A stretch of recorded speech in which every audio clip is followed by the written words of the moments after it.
কল্পনা করুন এমন এক ব্যক্তির কথা যে দিনের আলোতে শহরের সাধারণ মানুষের মতোই অটো চালায়, যাত্রীদের গন্তব্যস্থলে পৌঁছে দেয়, কিন্তু রাত হলেই সেই অটোচালক পরিণত হয় এক পিশাচে, যার ক্ষমতা এতটাই ছিল যে পুলিশের বড় বড় অফিসারদের সরকারি গাড়ি সে ব্যবহার করত লাশ পাচারের কাজে, যার বাড়ির দেওয়ালের নিচে বাথরুমের মেঝেতে লুকিয়েছিল একের পর এক মানুষের কঙ্কাল।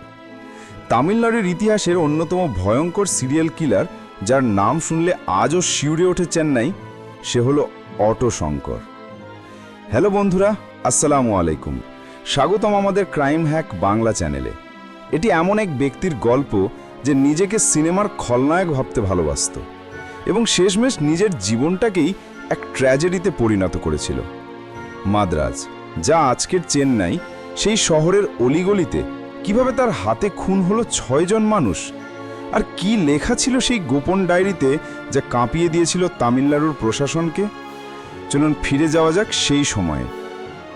গল্পের শুরু 1955 সালের 4 মার্চ, ভেল্লুর জেলার ছোট্ট গ্রাম কাঙ্গেইয়ানাল্লুর। এখানেই জন্ম হয় গৌরীশঙ্করের। ছোটবেলা থেকেই গৌরীশঙ্কর আর 5টা সাধারণ ছেলের মতো ছিল না। তার চোখ চকচক করত সিনেমার রঙিন পোস্টার দেখলে। তবে অদ্ভুত ব্যাপার হলো, সিনেমার নায়ক বা হিরো তাকে টানত না।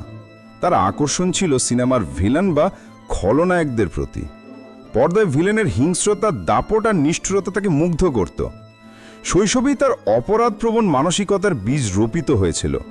মায়ের রান্নাঘরে স্টিলের হাঁড়ি থেকে টাকা চুরি করে সে সিনেমা দেখত, আর হল থেকে ফিরে বন্ধুদের সাথে যখন নাটক করত, তখন সে সবসময় সেই নৃশংস খলনায়কের চরিত্রটাই বেছে নিত।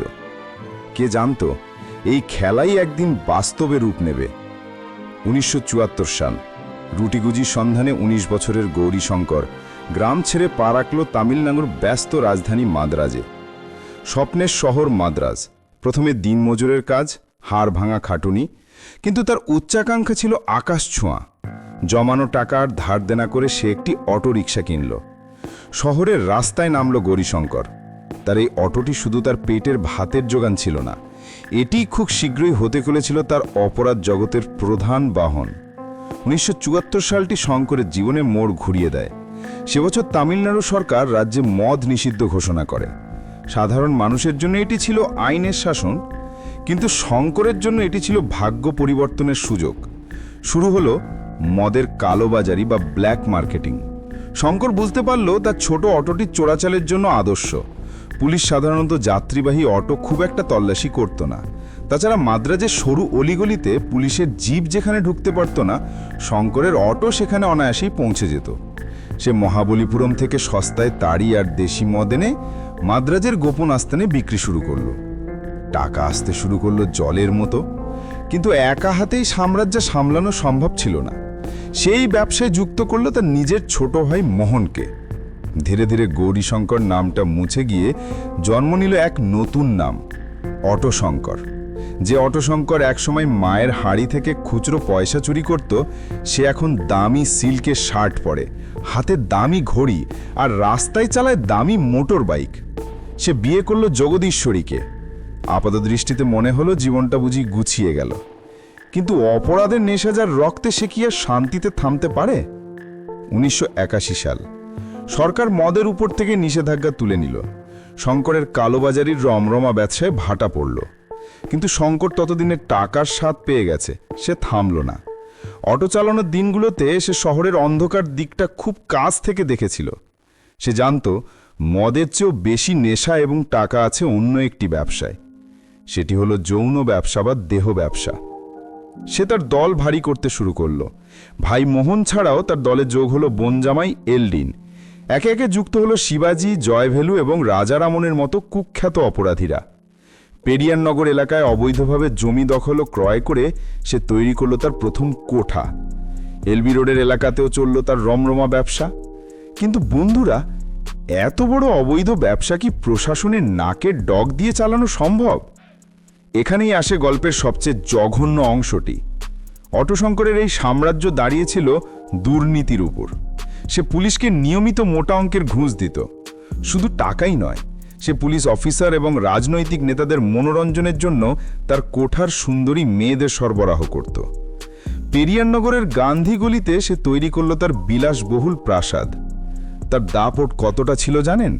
শোনা যায় সে ডিআইজি মানে ডেপুটি ইন্সপেক্টর জেনারেল পদমর্যাদার অফিসারের সরকারি গাড়ি নিজের ব্যক্তিগত কাজে ব্যবহার করত।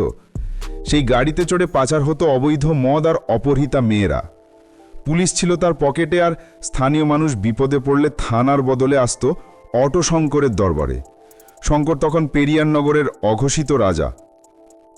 টাকা, ক্ষমতার প্রতিপত্তি শঙ্করের ভেতরের মানুষটাকে পুরোপুরি গ্রাস করে নিয়েছিল। সে হয়ে উঠেছিল এক কামক পশু। সুন্দরী মেয়ে দেখলেই সে তাকে নিজের জন্য রেখে দিত। প্রথম স্ত্রী জগদীশ্বরী থাকা সত্ত্বেও সে একাধিক বিয়ে করেছিল, কিন্তু তার এই লালসা ছিল বিকৃত। তার তৃতীয় স্ত্রী ছিল বিজয়া।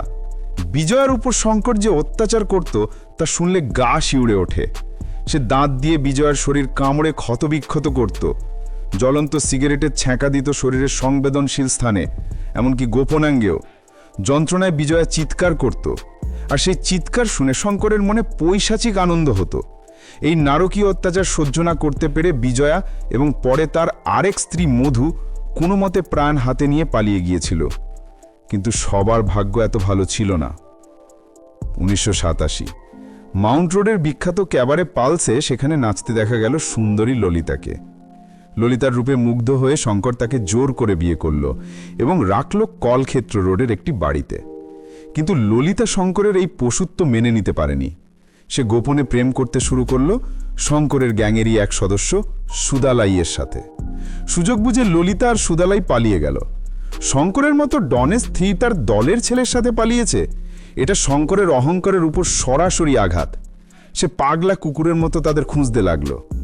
1987 অক্টোবর পল্লবভূম থানার ইন্সপেক্টর হরিশঙ্করকে খবর দিলেন ললিতা আর সুদারাই ধরা পড়েছে। সেই রাতেই শঙ্কর ললিতাকে টেনে হিঁচড়ে নিয়ে এলো পেরিয়ারনগরের সেই দোতলার ঘরে। সারা রাত চলল মানসিক নির্যাতন। পরের দিন 28 অক্টোবর 1987 বিচার বসল শঙ্করের ঘরে। ললিতা সাহসের সাথে শঙ্করের চোখের দিকে তাকিয়ে বলল সে সুদালাইকে ভালোবাসে। ব্যাস, এটুকুই ছিল তার অপরাধ। শঙ্করের ইশারায় ভাই মোহন ললিতার চুল ধরে টান দিল, এলডিন ধরল হাত, আর অটো শঙ্কর নিজের হাতে গলা টিপে ধরল ললিতার। ছটফট করতে করতে ললিতার দেহ নিথর হয়ে গেল। এটিই ছিল অটো শঙ্করের হাতে প্রথম খুন। কিন্তু লাশ ফেলা হবে কোথায়? তারা ললিতার লাশ নিয়ে গেল তাদের মদের আড্ডায়। সেখানে মিস্ত্রিকে দিয়ে গর্ত খোঁড়া হলো। লাশ কবরে দেওয়ার আগে তারা ললিতার শরীর থেকে সোনার গহনাগুলো খুলে নিল। তারপর তাকে সেখানেই পুঁতে তার উপর সিমেন্ট ঢালাই করে দেওয়া হলো। ললিতা হারিয়ে গেল পৃথিবী থেকে, কেউ জানল না। ললিতা খুনের সাক্ষী ছিল সুদালাই। মাসখানেক পর সুদালাই প্রতিশোধ নেওয়ার পরিকল্পনা করল। সে শঙ্করের ব্যবসার খদ্দেরকে নিজের দিকে টানতে শুরু করল। শঙ্কর বুঝতে পারল সুদালাইকে বাঁচিয়ে রাখা বিপজ্জনক। 28 ফেব্রুয়ারি 1988 শঙ্কর সুদালাইকে আলোচনার নাম করে ফাঁদে ফেলে ধরে আনল তার পেরিয়ারনগরের বাড়িতে। সেখানে তাকে নির্মমভাবে পেটানো হলো। শঙ্কর তার স্বভাবসিদ্ধ পৈশাচিকতায় জ্বলন্ত সিগারেট সুদালাইয়ের শরীরে চেপে ধরল। শেষে তাকেও গলা টিপে হত্যা করা হলো। প্রমাণ লোপ করতে তার দেহ বস্তাবন্দি করে নিয়ে যাওয়া হলো মুথুকাটু বোটইয়ার্ডে এবং ফেলে দেওয়া হলো সমুদ্রের গভীর জলে। কিন্তু পাপ কখনো চাপা থাকে না। শঙ্করের আরেক সঙ্গী রবি এই ঘটনাগুলো জানত। সে শঙ্করকে ব্ল্যাকমেল করা শুরু করল। 14 মার্চ 1988 মোহনের বাড়িতে মদির আসর বসেছিল। নেশার ঘরে রবি শঙ্করকে হুমকি দিয়ে বসল, আমাকে একটা অটো কিনে দাও, না হলে আমি সব কথা পুলিশকে বলে দেব। শঙ্করের কাছে এই হুমকির একটাই উত্তর ছিল মৃত্যু। রবিকেও সেই একইভাবে গলা টিপে হত্যা করা হলো, আর তার দেহ তাকে পুঁতে দেওয়া হলো মোহনের বাড়ির বাথরুমের পাশে। রবির মা যখন ছেলের খোঁজ করতে এলেন, মোহন তাকে একটি মিথ্যে চিঠি দেখালো, যেখানে লেখা ছিল রবি চাকরির খোঁজে বোম্বাই গেছে। এইভাবে সমস্ত সাক্ষীকে নিশ্চিহ্ন করে শঙ্কর নিশ্চিত হলো তার সাম্রাজ্য এখন নিরাপদ। নিয়তি বা কর্মফল যাই বলুন না কেন, তা এক অদ্ভুতভাবে ফিরে আসে।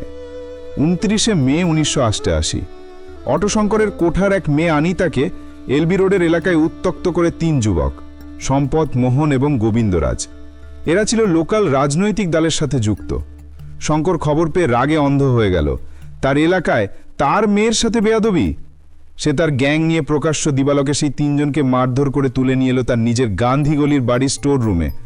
সারা দিন ধরে তাদের উপর চলল অকথ্য নির্যাতন। রাত নেমে এলো। শঙ্কর স্টোর রুমে ঢুকে দেখল অতিরিক্ত মারধরের কারণে সম্পদ এবং মোহন মারা গেছে। গোবিন্দরাজ তখনও ধুঁকছিল। শঙ্কর কোনো মায়া দেখালো না, সে গোবিন্দরাজকেও নিজের হাতে গলা টিপে শেষ করে দিল। রাত 12:30টার দিকে 3টে নাশ রিকশায় চাপিয়ে নিয়ে যাওয়া হলো পাশের এক নির্মাণাধীন বিল্ডিংয়ের বেসমেন্টে। সেখানে গর্ত করে 3 জনকে একসাথে পুঁতে দেওয়া হলো। প্রথম 6টি খুন হয়তো চাপাই পড়ে থাকতো, কিন্তু মাদ্রাজ শহরে তখন অন্য এক আতঙ্ক ছড়িয়ে পড়েছে। শহরের বিভিন্ন জায়গা থেকে একের পর এক মেয়ে নিখোঁজ হচ্ছিল। তখন তামিলনাড়ুতে রাষ্ট্রপতির শাসন চলছে। আইন শৃঙ্খলা পরিস্থিতির এই অবনতি দিয়ে পৌঁছালো তৎকালীন গভর্নর পিসি আলেকজান্ডারের কানে। গভর্নর কড়া নির্দেশ দিলেন। ডিআইজি জাফর আলীর নেতৃত্বে গঠন করা হলো বিশেষ তদন্তকারী দল বা এসআইটি। তদন্ত চলাকালীন মৃত সম্পদের স্ত্রী সাহস সঞ্চার করে গভর্নরের কাছে সরাসরি অভিযোগ জানান যে তার স্বামীকে শেষবার শঙ্করের লোকদের সাথে দেখা গিয়েছিল। এই সূত্র ধরে এবং আর.ই নামের এক সৎ পুলিশ কনস্টেবলের দেওয়া তথ্যের ভিত্তিতে পুলিশ শঙ্করের গ্যাং সদস্য বাবুকে গ্রেপ্তার করল। পুলিশের জেরার মুখে বাবু ভেঙে পড়ল। সে রাজসাক্ষী হতে রাজি হলো এবং শঙ্করের সব পৈশাচিক কীর্তি ফাঁস করে দিল। 1988 সালের 7 জুলাই পুলিশ ঘেরাও করল পেরিয়ার নগরের সেই বাড়ি। গ্রেপ্তার করা হলো মাদ্রাজের ত্রাস গৌরী শঙ্কর ওরফে অটো শঙ্করকে। কিন্তু আসল চমক তখনও বাকি ছিল। তল্লাশির সময় পুলিশ খুঁজে পেল একটি ডায়েরি। এই ডায়েরিটি ছিল শঙ্করের অপরাধের দলিল। তাতে লেখা ছিল তার সব খুনের বিস্তারিত বিবরণ। আর তার চেয়েও ভয়াবহ, সেই ডায়েরিতে ছিল পুলিশ অফিসার ও রাজনীতিবিদদের নামের তালিকা, যারা শঙ্করের থেকে নিয়মিত টাকা এবং নারী সঙ্গ নিতেন। এমনকি কিছু আপত্তিকর ছবিও পাওয়া গেল। এই ডায়েরি তামিলনাড়ুর প্রশাসনিক মহলে ভূমিকম্প সৃষ্টি করল। যদিও উচ্চপদস্থ রাঘব বোয়ালরা ক্ষমতার জোরে নিজেদের নাম আড়াল করে ফেললেও তবুও 12 জন পুলিশ কর্মীকে বরখাস্ত করা হলো। পুলিশ শঙ্করের দেখানো জায়গাগুলোতে মাটি খুঁড়ে ললিতা, রবি, সম্পদ, মোহন এবং গোবিন্দরাজের গলিত লাশ ও হাড়গোড় উদ্ধার করল। ফরেন্সিক ল্যাবে প্রমাণ হলো এগুলো সেই নিখোঁজ ব্যক্তিদেরই দেহাবশেষ। কিন্তু অটো শঙ্করের নাটক তখনও শেষ হয়নি। 1990 সালের 20 আগস্ট চেন্নাই সেন্ট্রাল জেল, যা কিনা দুর্ভেদ্য দুর্গ হিসেবে পরিচিত, সেখান থেকে শঙ্কর তার 5 জন সঙ্গীকে নিয়ে সুড়ঙ্গ খুঁড়ে পালিয়ে গেল। এই ঘটনা পুলিশ প্রশাসনের মুখে চুনকালি মাখিয়ে দিল। শুরু হলো ব্যাপক তল্লাশি। শেষমেশ অন্ধ্রপ্রদেশের রাউরকেল্লা থেকে তাকে আবার গ্রেপ্তার করা হলো। শুরু হলো বিচার প্রক্রিয়া। চেঙ্গেলপাট্টু সেশন কোর্টে দীর্ঘ সওয়াল জবাব চলল। রাজসাক্ষী বাবু এবং অন্যান্য প্রমাণাদির ভিত্তিতে আদালত শঙ্কর, তার ভাই মোহন, বনে জামাই এলডিন এবং সহযোগী শিবাজি, জয়ভেলু ও রাজারমনকে দোষী সাব্যস্ত করল। শঙ্কর, এলডিন এবং শিবাজিকে দেওয়া হলো মৃত্যুদণ্ড। 1995 সাল সুপ্রিম কোর্টও তাদের মৃত্যুদণ্ড বহাল রাখল। শেষমেশ 27 এপ্রিল 1995 আলাম সেন্ট্রাল জেলের ফাঁসির মঞ্চ প্রস্তুত। ভোরবেলা যখন সূর্যের আলো ফুটতে শুরু করেছে, তখন জল্লাদ লিভার টানল। ক্ষমতার ছায়ায় বেড়ে ওঠা সিরিয়াল কিলার অটো শঙ্করের দেহটি ঝুলে পড়ল দড়িতে। সমাপ্তি ঘটল এক অন্ধকার অধ্যায়ের। অটো শঙ্করের জীবন আমাদের সামনে একটি কঠিন সত্য তুলে ধরে। অপরাধী জন্মায় না, তৈরি হয়। কিন্তু যখন সেই অপরাধীকে প্রশ্রয় দেয় রাজনীতি আর প্রশাসন, তখন সে হয়ে ওঠে অদম্য দানব। অটো শঙ্করের উত্থান যেমন উল্কালবত, পতনও ছিল তেমনই ভয়াবহ। যাওয়ার আগে আপনাদের কাছে একটি প্রশ্ন রেখে যেতে চাই। অটো শঙ্করের মতো অপরাধীরা কি একা তৈরি হয়, নাকি আমাদের সমাজের কিছু দুর্নীতিগ্রস্ত পুলিশ আর ক্ষমতাবান রাজনীতিবিদরাই এদের তৈরি করেন? শঙ্করের ডায়েরিতে যাদের নাম ছিল, তাদের বিচার হলে কি ইতিহাস অন্যরকম হতো? আপনাদের মতামত নিচে কমেন্ট বক্সে অবশ্যই জানাবেন। আজকের ভিডিওটি ভালো লাগলে লাইক করুন এবং বন্ধুদের সাথে শেয়ার করুন। এমন আরও রোমহর্ষক সত্য ঘটনা জানতে সাবস্ক্রাইব করুন আমাদের চ্যানেল। দেখা হচ্ছে পরের ভিডিওতে। ততক্ষণ পর্যন্ত ভালো থাকুন, সুস্থ থাকুন। ধন্যবাদ।